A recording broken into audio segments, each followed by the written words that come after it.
Hey everybody, welcome back to my channel. I've just been putting out like random videos here and there. Just depends on what's going on in life and what I want to share, and I just don't do editing of the videos usually anymore. So here goes. So today I wanted to show you some of the, show you the Indian artifacts that I have. Not some of, I guess it's really all that I have. I don't have a whole lot. But this summer I have been really into researching Native American history, and just one thing leads to another. And so I've been interested in the past in metal detecting and wanting to go surface hunting, on fields and stuff for Indian artifacts. Excuse me, but I don't really have the opportunity like I would if I didn't have a family, wasn't homeschooling and all that kind of stuff. I've got a lot of other responsibilities, so I can't really and I don't really want to just leave my family to go hunting and stuff like that. So anyways, I was doing some digging in my yard, and hold on. I was doing some digging in my yard and collecting rocks. I did a lot of rock collecting. I was interested in that too. I found some neat things in the yard, and the Lord just must have put this desire in my heart to really be into this topic right now. And anyways, I was digging in my yard, digging in my finding rocks, like I said, and interested in this kind of stuff. And a friend from church was wanting some lemon. I had a lot of lemon balm plant, and she was wanting. I offered her some, and it was like some weeks before she was ready for it. So when she was ready for it, she let me know, and I popped out some of the plants and took them to her. And I thought, well, that's a good place to make my next hole. It's already started, so I'm going to do that. So I dug. This time I dug about 2 feet down, and our dirt in this in part of our yard is very clay-like, and so I sift through the dirt looking for anything, rocks, anything that might be there. A lot of my interest is because I'm into history, and our house is going to be 100 years old next year, and so it's really gotten me off on different rabbit trails of study, and research. So I've really learned some interesting things about the area that we live in, like who owned our land in the early, when our county was shortly after it was founded, and that sort of stuff. But anyways, so I was sifting through the dirt, and I felt something kind of sharp, and I'm not using gloves, and I know that can be risky if we found nails and stuff, excuse me, junk in the yard before. But so when I was hosing it down, I saw this, and I was so excited. You don't even know. I was like, that, it looks just like what I was wishing I could go find something like this in the fields. Excuse me. So what this is it's a scraper or some type of Native American tool. It's made from, and I'll tell you how I found this out. But anyway, so I recognized it had been worked. So it didn't take long to find out that people were saying, yeah, it's a scraper, or some kind of tool. But scraper seems to be the majority, the thought in the majority. So anyways, I had moving forward, I had an archaeologist look at it at our local Kent State University branch here in town, or here in our area, and he said this is Plum Run, Flint, which is out of Alliance, Ohio, and he thinks this scraper is late archaic. he guessed it's probably from like 3500 BC to 1000 BC. Okay, now let me just throw a disclaimer in there. Excuse me. I don't, you know, I know people think these are like thousands of years old, and it very well could be, you know. But who's to say that the Indians, even in the late hundreds, you know, I mean, there were Indians there. From my reading, we had Indians, you know, run Native Americans around here in the 1800s.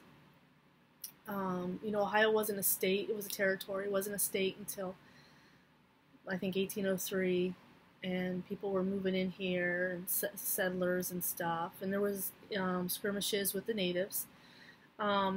So who knows, you know, I mean, who's to say that they weren't still making stuff like this or using these kind of tools, you know, I don't know, but I really like the idea that it's thousands of years old probably, so anyways, so that was just awesome that I had that. Now the archaeologist, he said this was an ugly scraper, so, but I will say this, in our area, this is in Stark County, Northeast Ohio. There has been one or more Indian sites found, and the archaeology department at KSU is working on, I guess they're cataloging, because he was taking pictures of these thousands of artifacts, and some of them are pieces because they're broken, of from a paleo site at Noble's Pond. They have their own website for this. I think it's something like Paleo Noble's Pond or Noble's Pond Paleo or something. I'll try to find it and put the link down here. Anyways, so back like in the 70s, 80s, and 90s, somewhere in there, some things were found. There was a big dig that went on for years, and these items, you know, are being, you know, handled at the lab department, okay, or archaeology lab over there at KSU. So, anyways, I wanted to see those things, and you can contact the person if you want to go see them. And so I went over there when the lab was open. Excuse me. It's just basically, it just looks like a really small office closet room. Nothing fancy. It's lots of stuff in there. A few older men that are working with this stuff. So it was really casual. So I got to go in there and take some of the things that I found in my yard. This was the only thing that I found that he could confirm was Native American. And I got to see some cool artifacts that are from our area. So they even, I think, had a Clovis point, which is like considered among the oldest, I think, right?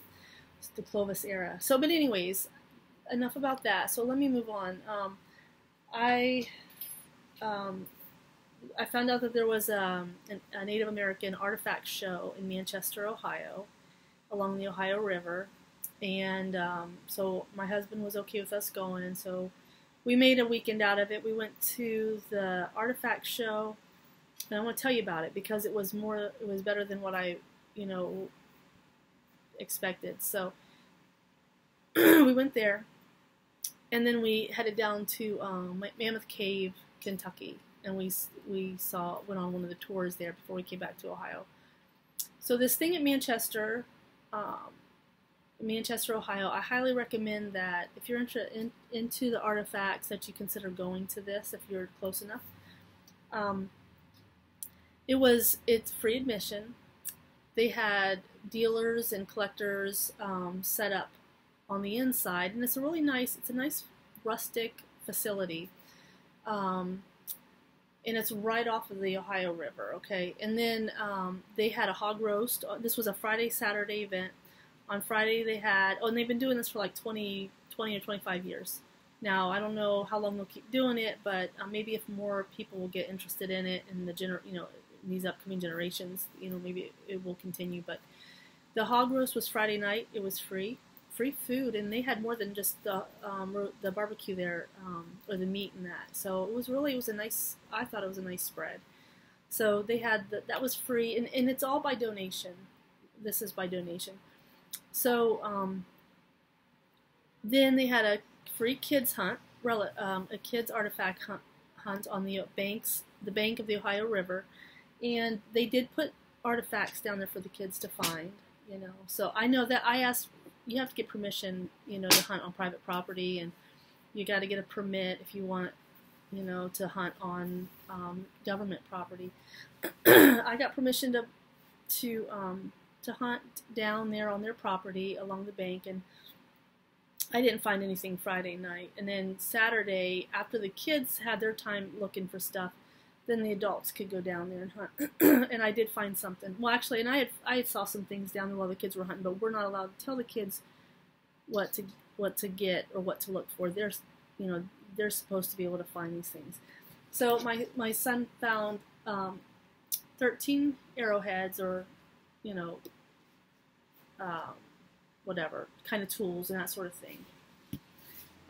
And I don't know, I think maybe the people who come there, they donate.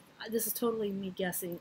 I'm thinking maybe the people who come and set up, maybe they donate the artifacts that go into the hunt. I don't know where they get them exactly, but they put them out for the kids if there's not stuff there. I had noticed this. This is a hoof pestle. While the kids were looking for their treasures, I saw this down there by the roots, and I thought it was something, but I couldn't tell the kids, and I didn't mess with it. Then when the hunt was over, I went down there and got it for myself, and I showed it to one of the guys in charge, and he's like, yeah, he's like, that's a nice hoof pestle. And I said, would you guys have put that down there? And he said, yeah. So anyways, it's really cool. I just don't know the history. Like, I don't know if it's from Ohio or where it was, but you can see where it's been worked. And this is one of the signs of what separates, you know, finding the Indian relics from regular rocks. And then you can see where this is where it's been worked down here too. So, and then it does look like maybe they had something carved out here for maybe their hands, you know, maybe to hold. So, anyways, this is very cool. So, in between all of this stuff going on, one of the YouTube channels that I watch on Indian artifacts is called Indian Trace, and this guy Ben, he lives in North Carolina. Well, I assume he lives in North Carolina. He hunts down in North Carolina, and he finds a lot of stuff. And he had a giveaway. He's just very generous. He finds so much stuff. He doesn't know what to do with it all. So he does giveaways. And I entered one of his giveaways. And when he found out that I really, you know, wanted some artifacts to use in homeschooling and that sort of thing, he's like, well, I'll just send you some stuff. So, oops, I didn't. I bought the case in Manchester, Ohio. But all of this plus a quartz or quartzite hammerstone all came from Ben. And I put it all, I wanted to keep it all in its own case since it's all from Eastern North Carolina. Thought this was great. I appreciate this. Thanks again, Ben. This is just awesome. So I will keep my Eastern North Carolina artifacts in this. There's pottery pieces, different types of arrowheads, and maybe some tools in here. And yeah, it's just really cool. He finds a lot of quartz or quartzite down there in his area. I don't think that's a popular, I don't think that's a frequent find here in Ohio, though. We do have Flint Ridge flint in Ohio, and I have some of that, not in artifacts, but that I got at Nether's farm. I'll maybe show that in a different video and talk about it. But anyways, it's just really cool to have something from the past that Native Americans, possibly from, 5,000 years ago, more or less, handled. Just stones that they, chiseled into useful tools, arrowheads and whatnot, and then the pottery pieces also. Here's the hammer stone that he sent me. So it looks like they chipped off some quartz or quartzite for making their arrowheads or spear tips. And then you can see, you can just see how it's been worked and used. So, anyways. So this year, for the past, this is going to go on 5 years, I think, that I've hosted a homeschool club here in our home, and every year the theme is different. One year it was Legos, then Minecraft, then STEAM, then art and music, which we called Witty, and this year it's Rocks and Relics, and me and the other moms and I were going to be taking turns talking about a lot of nature-related topics and Ohio history wrapped in there, and I'm going to talk about Native American history and the relics and that sort of thing. So anyways, it's just been really interesting, exciting, and I enjoy research. So I wanted to share that with you. If you're into Native American history and artifacts and stuff like that, feel free to share some of your stories in the comments or your favorite YouTube channels, okay? That's it. I will talk to you guys later. Bye.